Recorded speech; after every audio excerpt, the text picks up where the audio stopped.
Hi అండి. అందరికీ నమస్కారం. Welcome to my YouTube channel. ఈ వీడియోలో సీఎం జగన్ కాన్వాయ్‌కి త్రుటిలో తప్పిన ప్రమాదం అండి. సో, ఆ వివరాలైతే ఈ వీడియోలో తెలుసుకుందాం. వీడియో అయితే ఎక్కడ గాని స్కిప్ చేయకుండా ఎండ్ వరకు అయితే చూసేయండి. వీడియో నచ్చినైతే ఒక లైక్ చేయండి. ఇంకా సబ్స్క్రైబ్ అవ్వనట్లయితే మన ఛానల్ సబ్స్క్రైబ్ చేసుకోండి. వివరాలు చూసుకున్నట్లయితే సీఎం జగన్ కాన్వాయ్‌లో కారు ఢీకొని వృద్ధురాలికైతే తీవ్ర గాయమండి. కృష్ణా జిల్లా గుడివాడలో సీఎం జగన్ కాన్వాయ్‌లో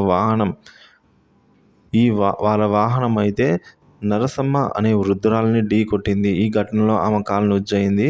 ఇక సీఎం సభా వేదిక వద్ద రోడ్డు పక్కన నిలబడి ఉన్న ఆమెను అటుగా వెళ్తున్న కాన్వాయ్‌లోని కారు ఒకటి ఢీకొనిందండి. సో, తీవ్రంగా గాయపడిన వృద్ధురాలిని గుడివాడ ప్రభుత్వ ఏరియా ఆసుపత్రికి తరలించారు. సో, వైద్యులు చికిత్స అందించి కాలికి కట్టారు.